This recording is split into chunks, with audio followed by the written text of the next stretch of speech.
Hey everybody, welcome to this week's episode of With All Due Respect. We are your hosts. I'm Ryan Shead. That's Marcus Flowers. Brother, how are you doing?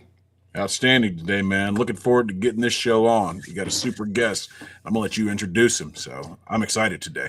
Well, as many of you know, we have had this particular individual on the show before, but we said if he won, he needed to come back. So we're calling this a win today, but there's still more work to do, which is why he's back. So without further ado, Brigadier General Shawn, oh my God, Harris. Thank you, sir, for coming on again. And congratulations on topping the field with 42% of the vote. Hey, guys, again, thank you. I'm excited to be back on your show. I got to let you know, I go on a lot of shows. Y'all guys got the best music. I got to give you that. That's Ian Sherman, man. He gave us the beat. He made it. So shout out to Ian. Thank you. Appreciate that. Yeah, man. So I think what I'd like to get into is what key moments or strategies do you think have gotten you to this point or propelled you past the other two Democrats into this runoff? Well, you know, the reality of it is I got to go all the way back to the root. And the root starts with Marcus, my dear brother that's right there on the screen. Marcus is the one who actually opened the door. Marcus is the one who actually encouraged me and said, hey, Shawn, go get in the fight. And from that, we have stayed consistent since the time that I ran against Marjorie Taylor Greene on kitchen table issues and speaking directly to the people right here in Northwest Georgia. With that being said, now we are in a race, or we were in a race, where we were running against at one time 22 people. Two of those were Democrats, and then some independent Democrats. Democrats. Yeah. Quote unquote. You see those quotes there? They say they were Democrats. Yeah. You know, it is what it is. The reality of it is I think it's ended up being about 13, 14 Republicans. We knew going into this race that mathematically it's going to be a little hard to get to that 50 plus 1%. But we also said what we need to do as a team is to say, okay, let's beat them all and get the most votes. Because this election here is 100% about turnout. And now, because like you said the other night, I think it was this past Tuesday night, we actually won the primary itself. Now into a runoff. Now I'm running against Fuller. And the reality of it is Fuller's not 100% sure if all the Republicans going to come to him. As you see him on social media, on TV, he is still begging after a week to say, we need to get all the Democrats to come, all the Republicans to come together. The reality of it is this. I don't think they're all going to come together because Moore, who came in third place, still believes that he should have got the endorsement from President Trump. And he still believes that he should have been running against me now. And I believe that he's going to say, no, if Fuller's going to win, Fuller got to win it on his own, or Fuller's going to embarrass himself and get beat by this Democrat, Shawn Harris, and then we'll have to run against Moore in November. So I think that's how it's going to play out here in the next few weeks. Can I ask a follow-up question? Come on. Do you think that their support of Trump, especially right now with everything we're seeing, do you think that may affect the turnout? Now, I would tell you right now, the entire district is very concerned about this war that we're in, this war of choice. We chose to get in it. Yes, and sir. Then even today, some very high-level intelligence officials that briefed Trump directly have came out and said, I resigned because this is a war of choice. I think those type things are coming back down to our district, and they saying, okay, we need a leader like Shawn Harris is going to go up there, and if Trump is right on something, he's going to support it because that's what's best for the district. But if he's wrong on something, I'm going to push back hard, where Clay is 100%, yes, sir, boss, whatever you want me to do, boss. That's what he's actually saying. So at the end of the day, the people in the district, Democrats, Independents, and Republicans are saying, we need a real leader that we can send to D.C. that's going to actually not only fight for us, but fight for our kids and grandkids that are currently inside the Middle East right now and fighting every day for us. That's a great distinction. Rubber stamp, as if he needs another rubber stamp. Yep. Correct. Even Marjorie Taylor Greene has said the last thing that this district needs is another rubber stamp, because she said that everything that Trump has been telling us with mega has all been a lie. It tells you everything you need. But real quick before Marcus takes the next one, I just want to say one of the things I love about you is that you're not wearing a shirt that has your campaign logo on it. You're wearing a shirt that says leadership matters. And that is such an exclamation point without even saying anything of the topic you just said. So impressed, sir. Thank you very much. You know, that was a saying that I said for 30 some years in the military. As I moved through leadership, that leadership matters. I actually believe that I got that from one of my sergeant majors somewhere along the way, that he said to me, "Hey, Shawn, at the end of the day," or "Hey, sir, at the end of the day, the only thing that matters is leadership matters, and we got to make sure that we're looking out for our troops." And that's kind of how I look at this race that I'm in. We're not in the military anymore, but I just want to look out for every person in this district, regardless they're Democrat, Independent, or Republican, because every last one of them are hardworking people, and they deserve better. Amen. All right. Great answer. Leadership does matter. I mean, you know, our acronym in the Army for leadership: loyalty, duty, respect, selfless service, honor, integrity, and I forget what the last P is. But you were doing outstanding. All things we need now, though. Yes. Outstanding. Pride. I don't know. There you go. It's been a long time since I've been in the military. But let's get into the brass tacks of this, Shawn. When we talk about campaigns and things like that, and how these races are run. Now, in 2022, this is 14 is a ruby red district. Yep. For Trump twice, and for Marjorie Taylor Greene 3 times. In 2022, I pulled about 130,000 votes. In 2024, you got, after they gerrymandered the district some more, you still got more votes than I did, 135,000 votes. Yeah. And that's against Marjorie Taylor Greene. We both did that against Marjorie Taylor Greene. The most votes that went blue in that district in 2022 ever. Then in 2024, you beat that. What are some of the specific lessons from the campaign did you apply, if any, from 22, and what did you apply from 24 to help you in this special? Yeah, you know, the key thing, we have to be consistent. And when I say consistent, our message has to be clear, and our message has to be directly to the people. In addition to that, you're right, Marcus, the district that you ran in versus the district that I ultimately ended up running in is completely different. Now we have West Cobb, and we don't have Gordon County anymore. So we picked up a suburb of Atlanta, which some people thought is going to be heavy Republican.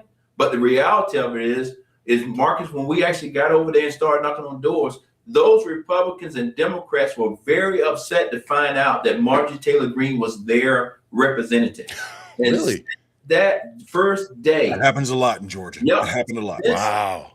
Since that first day of when I ran against Marjorie, now when I come into West Cobb and we're knocking on doors, or I'm actually personally knocking on doors, Democrats and Republicans are hugging me at the door saying, "We want you." And you saw that the other night.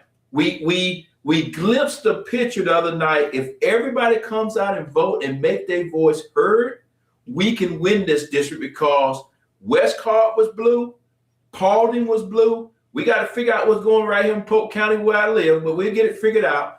Floyd County was blue, and then it went all the way up there to Dalton, Dalton, and it was blue. That's a flip.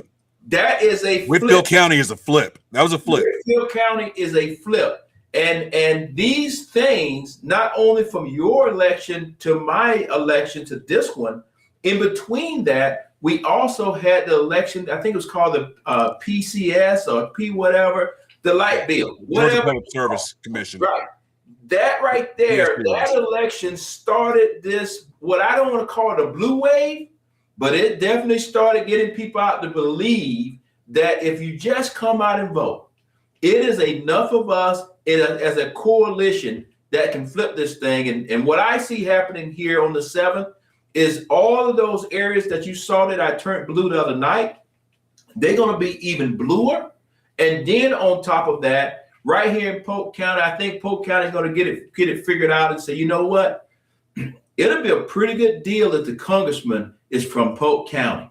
Vote your interest. Vote somebody that you can see at Walmart, or vote for somebody that you can see right at Tractor Supply that raise cattle just like you. So I'm confident that this district is at the point.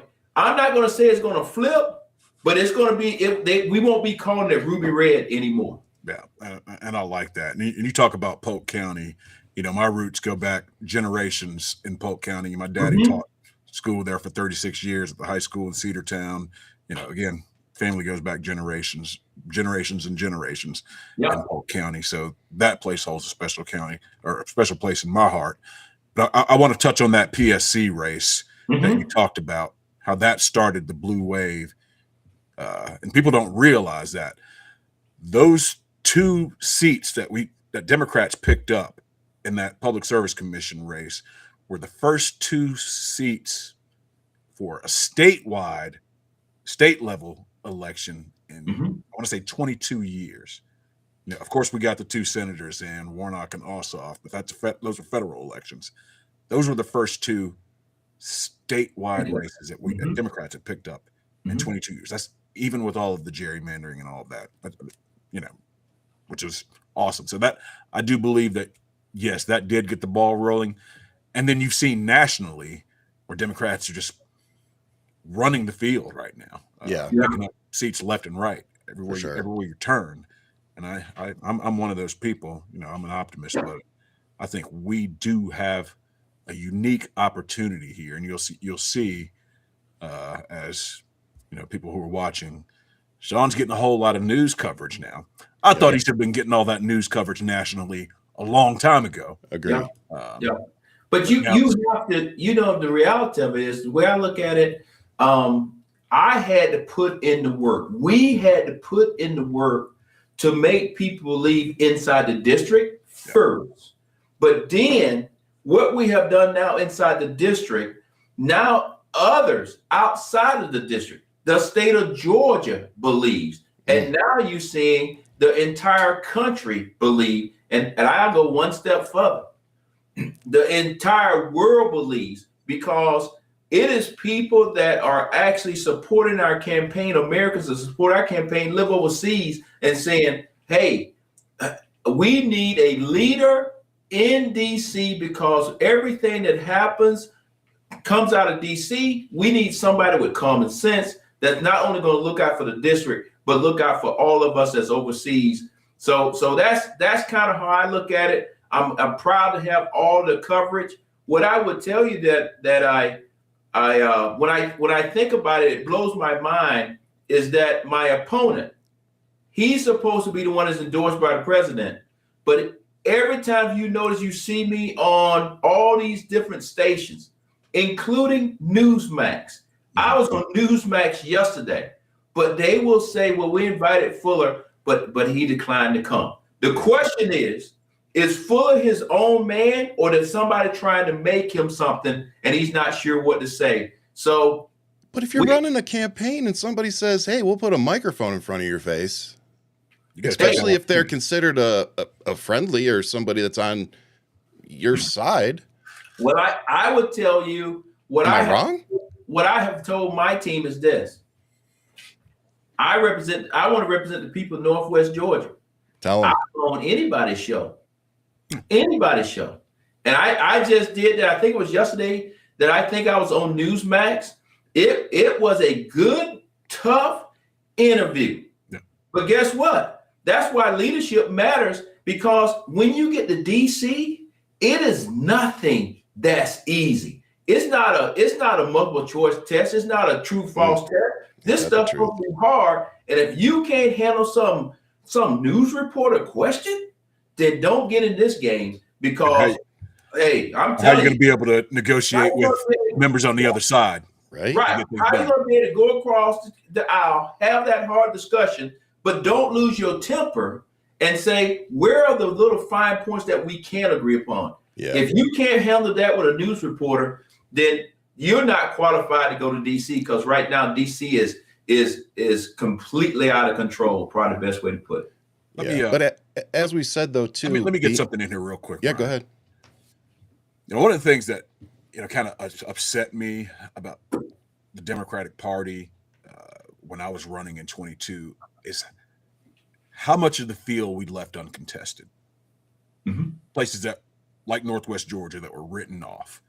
When I started the race, there was barely any infrastructure there as far as the Democratic Party goes. Now, in Polk County, I think there were 2 people in the committee. Yeah. They had no money.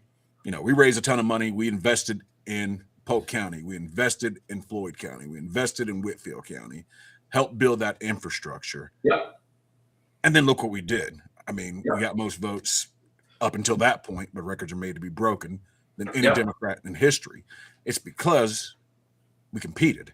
Democracy demands competition.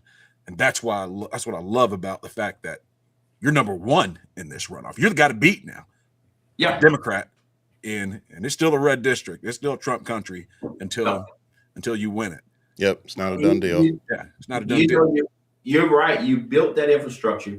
We then came on board and we built upon that infrastructure. And that's be a lesson to the Democratic Party.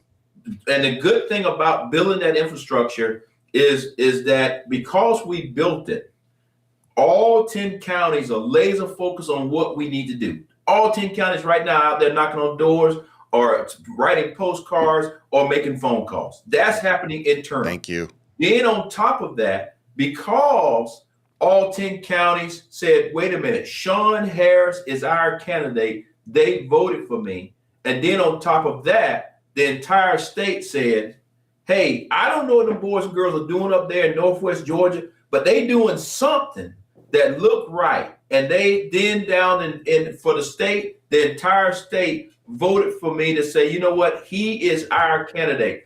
That speaks volumes. Huge. When we all get on the same sheet of music and stop fighting amongst ourselves and say this, hey, Shawn Harris is a Democrat. He's a moderate Democrat. He's not like everybody else. But guess what? Everybody else don't want to raise cattle for a living. So, well, speaking of, that brings me to the next question. Think about that, what I just said. Everybody else that called himself a Democrat don't wake up in the morning and say, man, I think I want to raise cattle. So that in itself makes me different. But even though I'm different, doesn't mean that I'm less of a Democrat or whatever. The reality of it is something I love about the Democratic team. The tent is supposed to be so big that we all can stand up under the tent. Amen. And to win here or to represent Northwest Georgia, I got to be who I am. I got to be a moderate Democrat, even if we remotely going to have a chance to win this thing. Amen. So as a individual with cattle rancher roots, as you've just said, what do you think it is about the not your typical Democrat message that outperformed this crowded special election? Yeah, this is what it is. I speak plain. I talk directly to people. Nobody's giving me any talking points. I'm highly educated, but at the same time, I can use regular, everyday language. Yes. What I say to the people when we're doing the town hall, yes, I'm a retired general. Yes, I raise cattle for a living. Yes, I buy my jeans at Walmart. But I also have 2 master's degrees, and I have a certificate in Homeland Security, and I still carry a top secret clearance. The reality is when you hire or elect this cattle farmer, you're going to get a whole lot of stuff in that package that you never knew was inside the package. But when you get it, you're going to say, whoo, man, I'm so glad to have this guy in Washington, D.C. And that's what makes me different, because my mom told me many years ago, stay humble. And when you get to the top, act like you've been there before.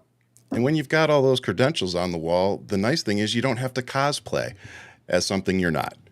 So, I had I won't say it was a Democrat or Republican, but I had somebody it made me chuckle, because I really don't look at social media stuff what people say about me, but it did make me chuckle. He said, sometimes you have some Democrats that have credentials and it's clearly is made up. Oh, yeah. Guess what? Nothing about Shawn Harris is made up. I lived it.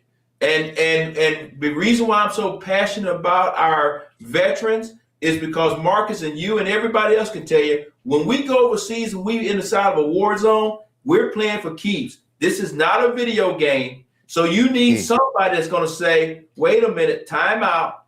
If you didn't go overseas or you didn't go in the fight, please allow somebody else to speak up that actually been there, because tonight, as we speak, our most precious asset is fighting for us.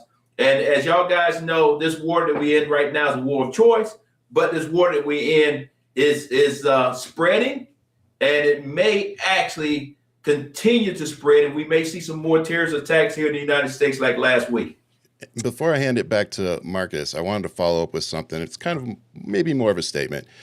As a social media influencer, I've been seeing some individuals that I would say are liberal, left-wing creators, whatever you want to call them. And I've been seeing posts saying things like, don't send Shawn Harris money because he can't win the election. Send it somewhere else. I've seen those too. Let me speak on that. Please, sir, please tell him. Before you do answer it, can I just say, I know who that guy is. I started something. I like this. That guy is. You go with it. And he played a part in an election here. I'm not going to say any names, but that guy who's writing those posts, don't send Shawn Harris any money, which is absolutely ridiculous, was on a campaign here in Northwest Georgia against Marjorie Taylor Greene. The most ridiculous thing I've ever heard of. Shawn, I'm going to let you answer that. I just had to get that off my chest. I think it's some bullshit. I really like y'all guys' show. Because, usually I don't look at the social media stuff or the comments and all that. But I'm not going to lie to you. I saw it that night. I saw it. And normally I don't come up on the net, but I did come up on the net. Not the campaign, it was me. I came up on the net and simply asked a simple question. Sometime, if that's what you think, keep it to yourself. If you really are thinking about, can they perhaps win it? If you don't want to get on the team, don't get on the team. Yeah, don't send your money. But then on the flip side of the coin, don't try to come and take some picture with me and then try to play it in a particular way. Because that same individual that you may be talking about said, oh, Shawn is not going to win it. It's no way possible. It's too many Republicans. He got a picture with you? Guess what? If I believe, I almost said the wrong word. If I release stuff like that, then Shawn is not living today. I'm always winning. But I'll tell you something else. Then the individual had the nerve to say, I look forward to coming up there and seeing Pete and taking a picture with Pete. So you mean you can come up here to take a picture with Pete, the Secretary of Transportation, but you can't come up here with all your friends and help me knock on some damn doors, help me make some phone calls, donate some money so that we can actually win this thing? Because guess what? You have the mind of being a defeatist. You don't want us to win because you still want to have the devil, somebody you can raise money off of. You asked me, so I told you. And guess what? That is the reason why we as Democrats need to get out of the way, put real leaders in the right positions so that we can actually win elections. Now, normally I don't come that clean, but at the end of the day, that individual is the reason why our Democratic Party, some people got upset with me talking about somebody that's weak. If the shoe fit, put it on. Because hit dog always hollers. Nothing easy up here in Northwest Georgia. This is hard, and if you don't want to join the team, okay. But don't talk about the team and don't join the team when we win it. Oh, that just pisses me off because I didn't know it went that far. I didn't either. Just a comment. Now you just gave me some information that I didn't know, and that is absolutely ridiculous. I don't know if they took down the post, but I know when I read that. No, it's still there. I know the fact of it is this. I try to treat everybody right, but I got to be honest with you. Yep. Every place you can talk to anybody who is under my command, nobody talks about my team. Period. Yep. That's what leadership is all about. Nobody talks about my team. We are busting our ass up here to win this election. And so he's using. If you don't want to come, I can understand if you're in California. But if you're right here in Georgia, yeah, and you don't want to come, and we got people calling from all over the country right now. We got people coming, moving here, staying in rental houses to help us knock on doors. Yep. But you just want to sit in your basement and write a damn tweet? Come on. Amen. And if that's you what want to talk about leadership matters. Let's come on in here. Let's talk about leadership matters, because guess what? The real Shawn Harris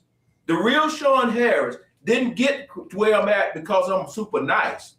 The military ain't nice. Guys don't make it. Well, you don't become a flag brigadier general. Nice at the end of the day, if you want to come to the real table, come on up to the table, and we can talk about how we can win this race. And I'll tell you what you can do to help me win. But if you just want to sit back and play on a video game, you're not in the leadership matters department. So my guess is that person's going to sit behind that keyboard and continue talking trash, or because I don't think he's going to confront you like that. No. That was ridiculous.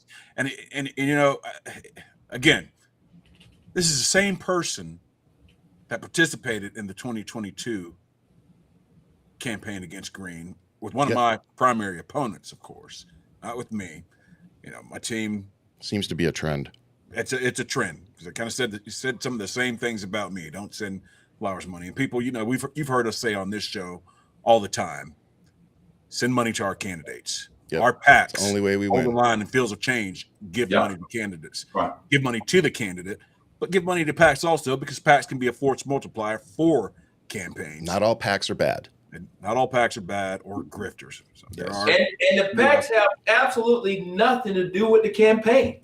At the end of the day, what I always say to individuals like this, because we can't coordinate. Be quiet. If you don't like what we're doing, okay, be quiet. And then the other piece, this individual can't even vote for me.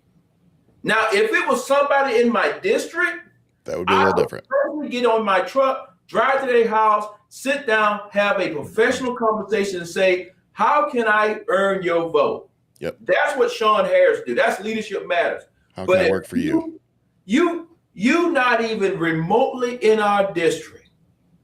Not even remotely, but the best you can do is come up, say this within 24 hours of the vote. Yeah. Like almost instantly. You see what I'm saying? He's basically doing voter suppression on the Democratic side. Yep. This conversation that we're discussing actually happened before I won the doggone primary, the doggone thing. Yep. The reality of it is, and guess what that individual has not done? And I'll be honest with you, I don't spend my time looking at social media. But that individual, as far as I can tell, has not came back up and said, you know what, I was wrong. Congratulations, Shawn. You at least won the first phase. What can we do to help you get to the second phase? Yep. Because guess what?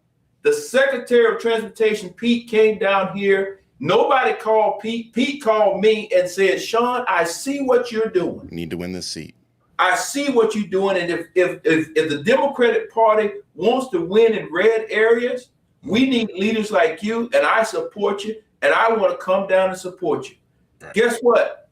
That individual that did the little thing on social media hadn't said one word of congratulations. So the only thing I'm saying, I'm not upset. God knows I'm not upset, but I will call a spade a spade. Hold it out.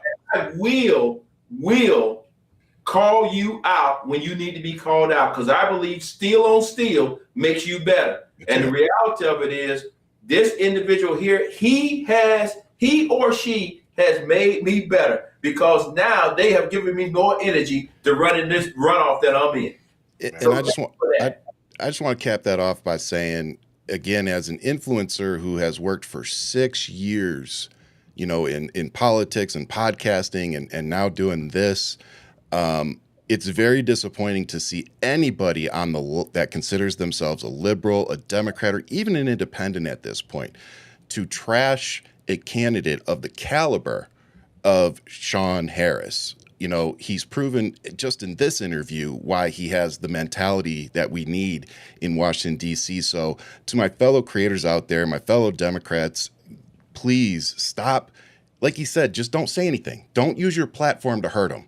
You know, that's all we're asking. You don't have to send them money yourself. That, like, we're not twisting your arm. But if you're using your platform to trash somebody when we can literally win this seat, then you are not doing the social media gig for the right reasons. Well, let me tell you what you're also doing there is you got people, and Shawn talked about those people who are volunteering to canvass. Yes. Field it's time that he's got out there, those phone bankers, those people who are writing postcards. Mm-hmm. You're discouraging them. Yes. These are the people that live in these districts. Yes. These are the people that want to see change, real change and leadership in their districts. Yes. And you're going to go out and tell those people it ain't worth it. Don't do it. Let me just put it's asinine to me. Sorry, General. Let me just put these two facts on the table. When the Secretary of Transportation called me, Pete called and said, "Hey, Shawn, I want to support you. Can I come and support you?" I said, "Sure, sir, you can come." I said, "Sir, but the reason why I want you," he couldn't get here before April 7th. What I thought was great about the conversation, he said, "Shawn, win, lose, or draw, or if you're in a runoff, it doesn't make any difference to me. I still want to come and support you. So when we come on whatever that date was that Saturday, we're either going to be celebrating that you're in the runoff or you did a great job." Yep. I said, "Pete, when you come, this is not about me. This is about all the hardworking people that have volunteered and did all kinds of things to get us to this point." Amen. That's why I asked why Pete came. But the other piece I would say is this. You know, guys, I wish I had it down here in the office with me, but it's out in my truck. What this individual don't realize is that Marjorie Taylor Greene and I got something in common. It is crazy people that are threatening us so that when I go out into events where everybody knows that I'm going to be at my town hall, guess what? I'm not in the gym lifting weights. That's a bulletproof vest under my damn shirt that says courage is contagious. So when I see somebody doing their little fingers, I don't get upset with them, but it does say, wait a minute. What we're trying to do up here could get you killed. Yes. And you want to poo-poo on it? So at the end of the day, I'm not sure how this interview is supposed to go, but I always like talking to y'all guys because guess what? This show is real. This show is 100% veterans talking to veterans, so we don't have to be playing around. And if this individual or individuals that had to say what they want to say, they got my phone number. 7,000 people in this district got my phone number. They can get it, and they can call me tonight, and we can have the conversation, because at the end of the day, one thing General Harris would tell you, when I tell you come on in the office, it's man on man. You tell me where you stand, I tell you where I stand, but we're going to get to an understanding here, because that's why sometimes that we lose in these areas is because we have weakness. Yes, sir. Who get out there and cause other people to be weak. Each one of y'all guys have been in the combat zone. If one joker run, everybody damn run. Yeah. We ain't running. We looking people dead in the face, and we're actually going to win this election with courage, 100%, and that's how we're going to do it. And I'm not going to let some kind of social media star come in here and try to tell the people in Northwest Georgia that they not working and it's not going to work for them. That's BS. That's bullshit. I ain't going to say no BS. That's bullshit. I don't care how you have to flim it out. But at the end of the day, now you got me hyped, and I'm ready to go. I'm ready to go out and knock on some doors. See, he's still ready to go, folks. That's it. And now you're talking to real veterans, and you're going to get it how we give it. That's right. When we were soldiers and airmen, yeah, we look at things like that and we say, cowards talk shit in safe places behind keyboards. Yeah, we'll talk it to your face if we feel it. That's right. How we are. That's who we are. That's what real leaders do. And I would tell you that same passion that I had just right there, that is the same passion in a professional manner that I would have when I'm in Washington, D.C. fighting for everybody in this district. When I talk about those doors closed and there's no more cameras, and now it's time to have a hard conversation, That same passion is what I'm going to have for our veterans. That's the same passion I'm going to have for our farmers, our school teachers, and everybody. Because guess what? Too many people are up in Washington, D.C. Only thing they want to do is run out to the cameras and say something just to make themselves look good back at home. But the only thing they want to do is just go out to dinner and have a nice drink and make some money and then come on back home and say, well, I tried. They want the clicks and the viral moments. It's not about that all the time. It's about getting the work done for the people. Yep. Shawn chose violence today. I like this. I'm not violent, but I would tell you, I hate weakness. Woke up and chose realness. That's what it tells. There you go. There you go. If I have said it for many years, I'm sorry. I'm sorry. I can't help you you're not tough enough to be on the team. And when I say tough enough to be on the team, men and women have worked for me. Yep. But you got to earn your spot. Yep. And when you get here, you got to earn your spot to keep it because somebody else is hungry. And at the end of the day, what we doing up here in Northwest Georgia, this is not easy. So you got to be hungry if you want to win it. And guess what? If you not, that's fine. That's fine.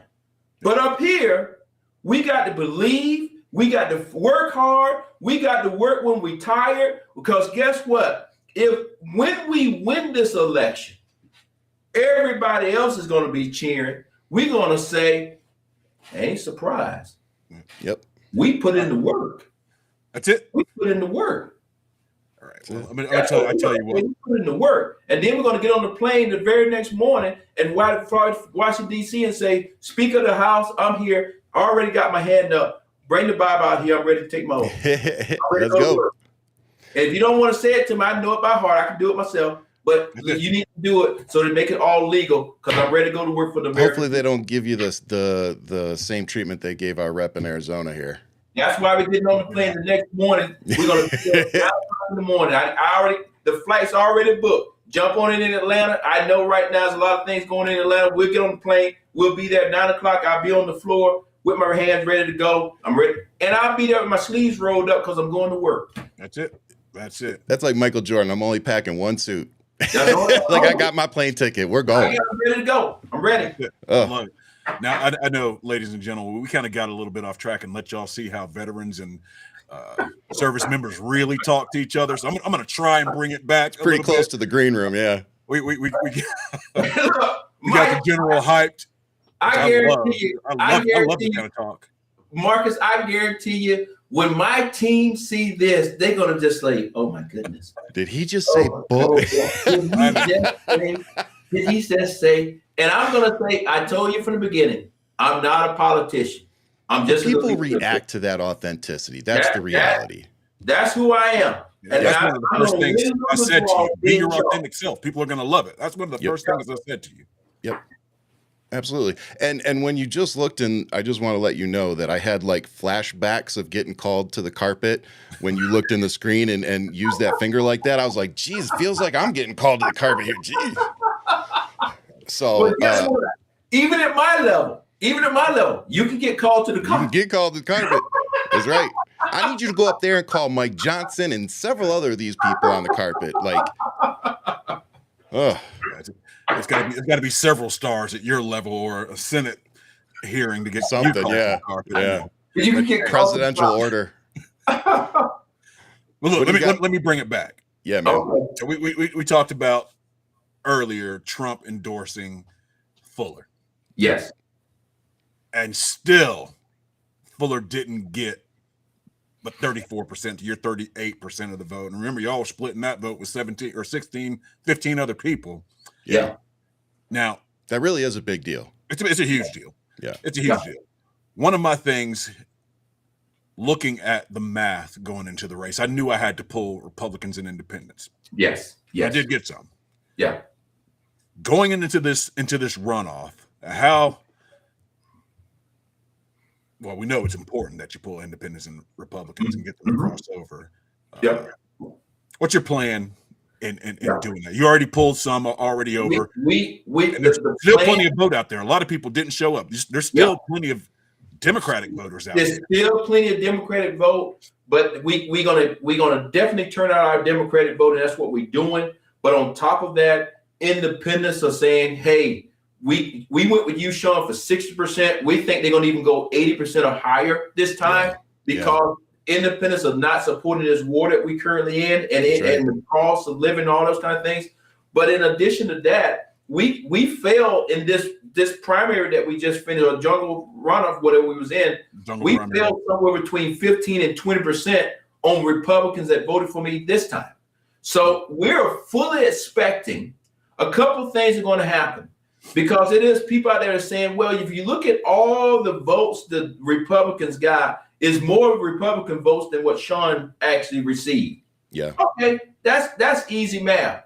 But what they're not saying is Fuller is right now in the middle of a primary. Shawn Harris has nobody running against him in the primary. There you go. Fuller, he has, I think, 6 or 7 other Republicans that ran against him one time. One of them is Moore. Mm-hmm. I can't tell you what these guys are going to do, but if I was Moore, I would be saying, this guy has Trump's endorsement.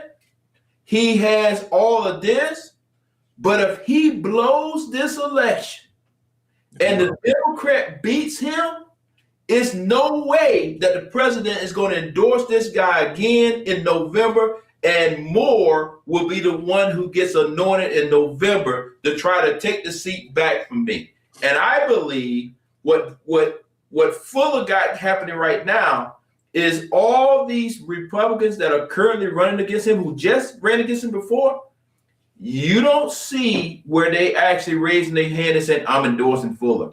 They're not saying I'm giving Fuller all of my votes. That's not happening. And that's why that's Fuller is struggling right now. And that's why I am so confident that I'm going to win this thing, because not only Democrats are excited, independents are excited, and guess what? When Republicans get to see General Harris come to the table, they feel represented. They say, now that's a fighter. Other folk talk about fighting. Other people talk about playing video games. I don't play no video games. I don't even like a video game, but I definitely know how to fight. He did in real life. I'll just say it that way. No, I love that. And what I also love is that you already are game planning for the next person that you anticipate running against, because it is going to be a quick turn. It's quick turn. So I love that. Hearing that, just it makes me that much more excited, because I'm like, oh, he's like, I got this. I'm already looking at the next guy I got to beat. Wow. I love the that. other thing about that too, as a brigadier general, you know when to fight and when diplomacy is probably the best option. Yes. 100%. Know that as well. Yes. 100%. When it's time to fight, we can fight. When it's time to sit down and have a great conversation, let's bring all the wives in. Let's sit down at the table. I know exactly what fork to pick up, what I can do a nice little toast. We don't even have to let our spouses know that we don't agree. Yep. But at the end of the day, if we can say, hey, when it comes to rural America, we are getting left behind. And I'm talking about the people in Arkansas. If you know who I'm talking about in Arkansas, if that individual in Arkansas that's a Republican has also said his hospitals are about to be closed. So suppose him and I have dinner and we say, you know what, we can't agree on much, but we definitely agree when it comes to our rural community. What can we do together Yes. to ensure that the 8,000 plus people that we actually, 800,000 people that we actually represent can actually have something? And that's leadership. That's how you bring things together. And my opponent, Fuller, is not going to have that clout, because guess what? They already bringing him to DC to do one thing: vote yes for anything Donald Trump has. So if yes, what you up there to do, you don't have any bargaining. You're done. Yeah. That's it. Basically, he should fly in on voting day, because the other days he's not invited to any conversations. No. I said not going to negotiate Oh, anything. he Definitely should not just fly in on vote day. So why? I mean, but more importantly, 100%. when you win this election, guess what that does to Speaker Mike Johnson? Oh, I know. It's not just taking away one more vote from him. He doesn't have one more vote to spare. No, Right. he doesn't. No. And I believe before we even get to April 7th, I believe more Republicans are going to get out because they know this ship is sinking and they got to think about what's the day after. So they get out of this thing right now. Yes. Because on this ship is no life jackets. So It's no life jackets. You either own the ship and going down with it, or you get off before it goes down. And I think a lot of Republicans are saying, hey, you know, it's a good time for me to retire right now. I can't remember the number, but it's a lot of them who are either not running for re-election or retiring. Mm-hmm. Life. Mm-hmm. All together. A lot of them. Yep. Yeah. A lot of them. Because they see this, the writing's on the wall. It 100%. has been ever since, I'll say ever since the Venezuela thing, but maybe a little bit before that. Yeah. You know, the guy who said no new wars, who said they were going to be all transparent and release all the Epstein files. Said gas was going to be $2. Oh, And now it's getting close to no, it's over 5 now here. it's over 5. he's lost jobs, Over 5. negative jobs. The economy is negative jobs for 92,000 jobs in the last count, and you know he's lost more jobs than any president in history. And when you say all of those things, Marcus, it affects us very fast here in the rural community. Yeah. And that is why people are coming to me saying, Shawn, I know that you are a Democrat, But I also know that you're a leader and you have served our country, and I just want to give you a chance. Yep. And that is what people are saying to me, that I just want to give you a chance. But when you get there, you got from now to November to get some results. to show me. Guess what? The General Harris retired, Brigadier General Harris retired, that y'all guys got a chance to see a little bit earlier in the show. That is the individual that when I get to DC, I already got people saying, I want to work on your staff. And I say back to them, do you really work on my staff? Because candidate Shawn Harris and elected official Shawn Harris, it could be very well 2 different people. Yeah. So that when I say to you in the morning, we need to have the first draft of so-and-so. 4 in the morning. 4 in the morning. Let me tell you, if you've never had to brief a general officer, you know how nerve-wracking that can be, especially for someone who's like an E6. For me, having to brief general officer, E4. it can be because Marcus, a little nerve-wracking. You've been in the room. Yeah. You've been in the room. It is people in the room that, you know what, that sounds great. And I appreciate it. But you know, you need to go on and pack your stuff up. We're gonna let you go home and see your family Permanently. Somebody else in this chair that know how to get it done. Yep. That's what you call getting results. Yep. This thing's supposed to be hard. Yep. We don't supposed to sleep at night. What our men and women are doing for us in the war zone right now, they're fighting day and night. So when we're in Congress, we should be working for the American people, the people right here in Northwest Georgia, day and night, that when we come home on the weekend, we got something to tell them. This is what we have done, and these are the results that we have got. We shouldn't just be talking about, I'm still working on it, but nobody's called me back yet. That's you almost made me say another bad word. I'm not going to unacceptable. That was one of the words I used to hear. You know, there you go. Unacceptable. You know, especially when you're out running real world missions that have life and death consequences. That's why I always support veterans, people who've been through it, people who've been part of combat operations or not in combat themselves. They get that.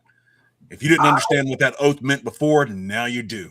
Yep. I have a pair of green socks. I know it's a crazy story because we all got green socks, but I got a pair of green socks that I remember the G4, the guy who's in charge of all logistics was saying that we need some special socks to go into Afghanistan, and they're going to be running behind in 09 yards. And that guy stopped the meeting. I was just a little fly sitting on the side of the wall. He stopped the meeting and said, no, we sending these guys up in the mountains of Afghanistan. They will have the right socks. They ain't getting no knockoff socks. They're going to get it. And if you can't get it for me, pack your bags and get me somebody here to get it. And 3 days later, we was about to ship out. The last thing that I put in all my bags was those brand new socks.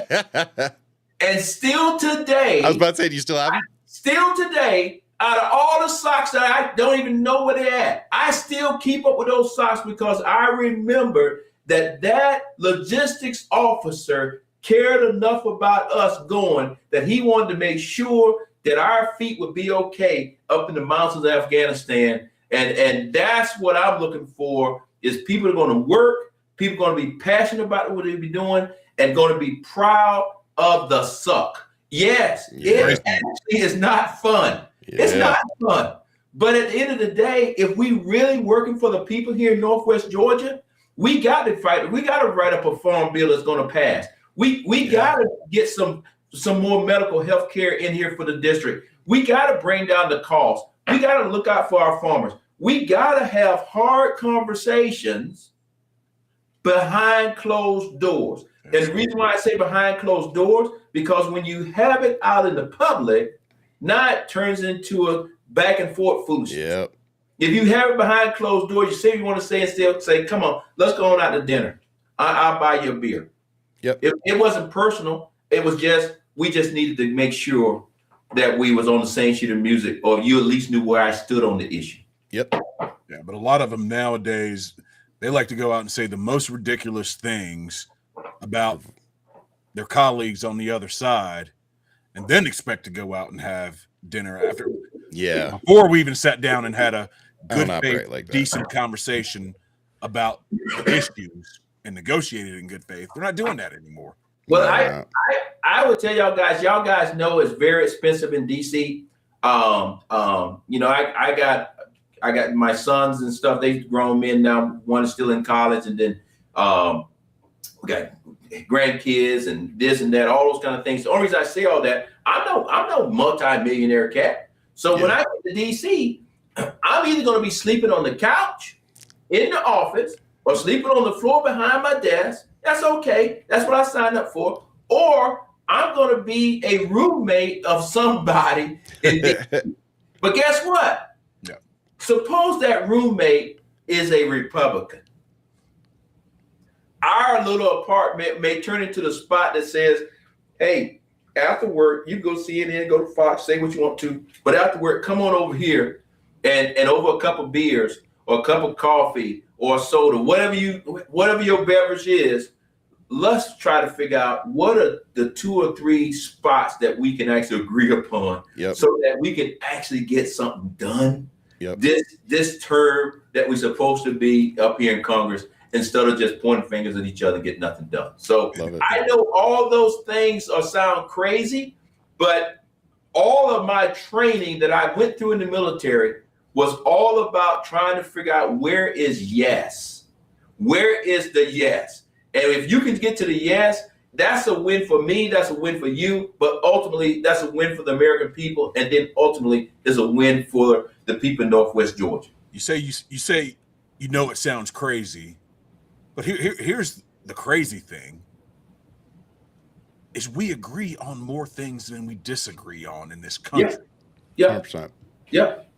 The media and other, influencers have made it seem like we disagree on everything. Yeah. Absolutely everything. And we don't as Americans.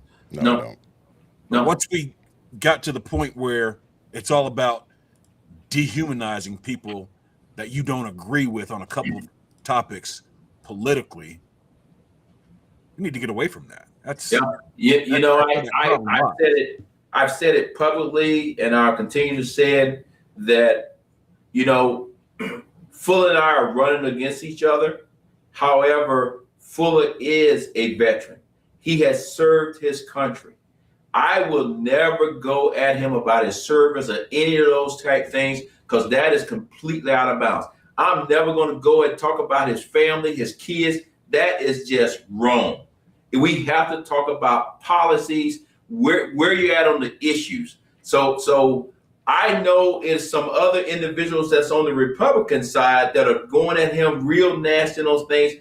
That is completely out of bounds. That's not right. And I think that is, as far as I'm concerned, for Northwest Georgia, if we can just elevate our game so that we're actually talking the issues, more and more people, Democrats, independents, and yes, Republicans, will come out and vote because they will believe that it is worth it. Right now, we done made it so bad that people say nobody listens to me.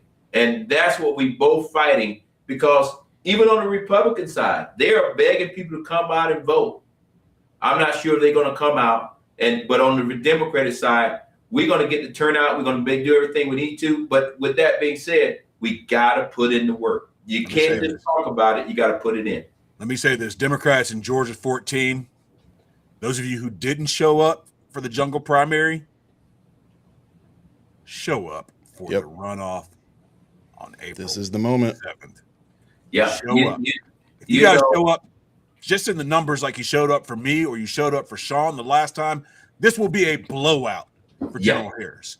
I can tell you that right now. It'll be a blowout for General Harris. We will stop the system. I tell you, we pulled that off. This is not a win for you and I and the faces. This is a win for grandma. This is a win for grandpa. This is a win for the little bitty baby that's out there. And when I say that, I'm not putting a red or a blue t-shirt on that person. Amen. Because we all live here in Northwest Georgia, and we all know that we are catching hell. So with that being said, if you go through that premise and say, this win is for everybody else, all of us across the board, that's going to be an incredible night. And I think just like the 2 Tuesdays ago, whenever it was, this race, when we get to that particular Tuesday, we want to sit around all night. They're going to call it quick, and we're going to go from there, and we'll jump on the plane the next morning, be in D.C. by 9 o'clock to go to work. Love it. That's it. And people, if you don't think, like Shawn said, we're catching hell right now, drive to your local gas station, drive to your local Tractor Supply, drive to your local Walmart here in Northwest Georgia. Yeah. And I'll just say it point blank, because it's people that live way out here with us, and especially live in West Cobb, that work at the airport. Mm-hmm. We got to get HAC squared away when it comes to ICE. But we also got to get something passed, because these are real people trying to feed their families. And when gas prices so high, the reason why some people are not coming to work, they can't afford to come back to work. Yep. And if you can't go to work, then you can't pay for child care.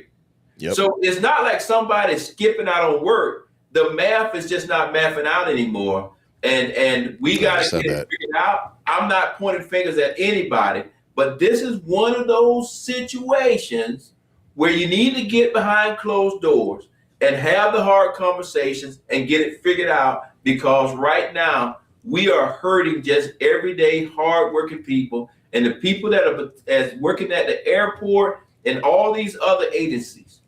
They got families just like you and I, and it's very few of us can miss a couple of paychecks and still make ends meet. Because one thing I will tell you, the man or the person that you pay your rent to, or the mortgage company you pay your mortgage to, they don't care. If you miss that payment, they'll say, I saw that on the news, but I didn't sign a contract with them. We're going to be putting you out of your house or foreclosing on your house here in the next 30 days. And I promise you, this administration is not going to lift a finger to help you. No. Nope. And some of the Republican members of Congress, they're not going to show any kind of spine or backbone to push back and say, we need to be helping working people here in this country. They're not doing it. Yeah. They're more concerned with suppressing the vote. Yeah. Yeah. That's what I'm more concerned with. General Harris, health care. That's it. Yes. So Yeah. I just wanted to say, John Harris, thank you so much for joining us back on the show. And I'll say again, so when you win again in a week or two, we'll give you a little while to get acclimated in DC there, but we definitely want you to come back on the show. And I just want to say in closing to our listeners and everybody that's going to be watching these clips on social media, this is the type of individual that we need, especially right now. If you're not happy about what's going on in Iran, if you're sick and tired of watching our soldiers get flown back on a C-5 to Dover Air Force Base, then we need to elect people like this, because he's not just going to represent the people of Georgia 14. He's going to represent Americans. He's going there to vote in Congress to make the decisions to stop everything that's happening right now. So if you are tired of this regime and what we're watching, and you're tired of the criminals taking our tax dollars and sending our soldiers into harm's way for absolutely no reason, then make sure you donate and make sure that you show up and vote, because the only other option we don't want. So with that, sir, thank you so much. Wish you luck, and I wish that I could vote for you. And if you ever need anything, you know where I'm at. So, hey guys, I just want to say thank you, thank you, thank you. I do a lot of shows, but this is the only show that I get a chance to just be 100% real. And I thank you for that, because I love talking to veterans. And then, as veterans, we can have a different type conversation. I know everybody's watching it, but I think sometimes you need to be able to see behind the curtain and see how veterans steel on steel, we sharpen each other. So I thank you for helping me get my energy back so I can go out here, continue to knock on doors and earn these votes. Yes, He's sir. not lying, ladies and gentlemen. This is how he and I talk all the time. You got to see it here today. Expecting to do that on the show today, but it just happened. Hey, man, that's why we do this show, because you know what? Like I said, relatable candidates win elections, but so does money. So make sure you go donate to Shawn Harris. And with that, thank you so much. As always, much love. Keep fighting. Whatever you do, make sure you all stay safe out there. Godspeed, everybody. Thanks.